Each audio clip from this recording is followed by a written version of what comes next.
In this section, we're going to look at the law of cosines. And the law of cosines is going to be used when we have side, side, side, or side, angle, side. So those are the only two situations we're going to use law of cosines. And you can see right here, the law of cosines, there's 6 different formats for it, but they all follow the same pattern. The first 3 that you see there in the first column, those are all if you're solving for a side. The last 3, the second column, are if you're solving for an angle. All there is manipulating the equation, so your last step would be taking a cosine inverse if you're trying to find that angle with the right-hand side formulas. So the first situation here, given side A, side B, and side C, find all 3 angles. Right here we've got the side, side, side situation, so I'm going to use the law of cosines. And really, it doesn't matter where I start with the law of cosines, what angle I'm going to find first since I've got all the sides. So let's just choose one of them and begin. Let's start with angle C. So cosine of C. And we see the cosine of C is going to be a squared plus b squared minus c squared all over 2ab. So we'll plug in the values that we've got. 5 squared plus a squared minus 7 squared all over 2 times 5 times 8. And when I simplify that down, I get the cosine of C is equal, strangely left to 0.5. Then I can say C is the cosine inverse of 0.5. And this one you actually know without using your calculator. Angle C is going to be 60 degrees. Now I've got a couple of choices here. I could go through and use the law of cosines for every single angle. I could now do cosine of B is equal to a squared plus c squared minus b squared over 2ac using my cosine of B formula. And then I could find A using the cosine of A formula. However, now that I've got this angle C and it's an exact measurement, I could use law of sines. So I could go straight through and use law of cosines for this problem, or I could use law of sines. So let me use the law of sines just so you can see the different setup for it. Sine of C over C is equal to the sine of A over A. We know the sine of C is 60 degrees, side C is 7, and we want to find sine of A, and we know side A is equal to 5. And if we plug that into our calculator, we get angle A is equal to 38.213 degrees, which is the exact same result we get if we use our cosine of A formula here and solve for A. Now I could use cosine of B and solve. I could do the sine of B over B equals sine of C over C. Perfectly fine. But since I've got 2 angles, let's use the idea that angle B is going to be 180 minus angle A minus angle C.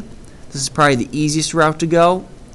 38.213 minus 60 degrees. And we get that angle B is going to be 81.787 degrees.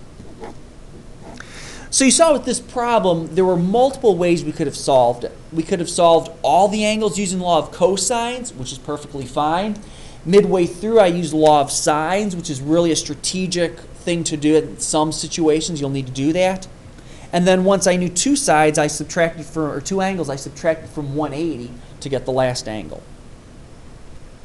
So problem 2, given C equals 111, A equals 27, and B equals 18, find the remaining side and 2 angles.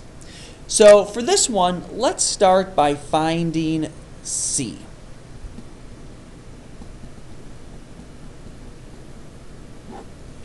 Because once I find C, I could then use my law of sines in order to find out some other angles.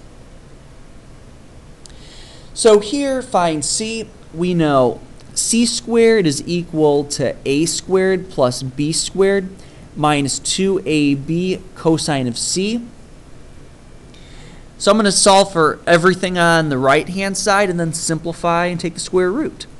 So 27 squared plus 18 squared minus 2 times 27 times 18 times the cosine of 111 degrees.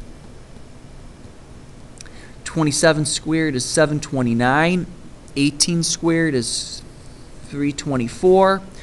2 times 27 is 54. 54 times 18 is 972. Times the cosine of 111 degrees.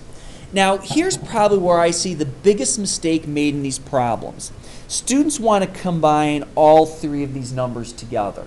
But right here, this is 972 times the cosine of 111.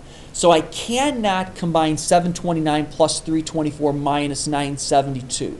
I can only combine these two numbers together. So c squared is really 729 plus 324 is 1053 minus 972 times the cosine of 111 degrees. Now I can take the square root to both sides, enter that entire expression in my calculator, and I will get that c is equal to 37.434 units. You only need the positive since we're talking about distance, and distance here is positive. So now I can find the remaining two angles. I've got side C and I've got an angle C. So I could do sine of C over C is equal to the sine of A over A. So the sine of 111 over 37.434 is equal to the sine of A over 27. Simplify that down. Cross multiply 27 times 111. Divide by 37.434. Then take the sine inverse. And you get that angle A is going to be 42.327 degrees. So step 2 was find angle A. And now finally we can find angle B by taking 180 minus angle C minus angle A. 180 minus angle C, which is 111, and angle A we just found to be 42.327. So angle B is going to be 26.673 degrees.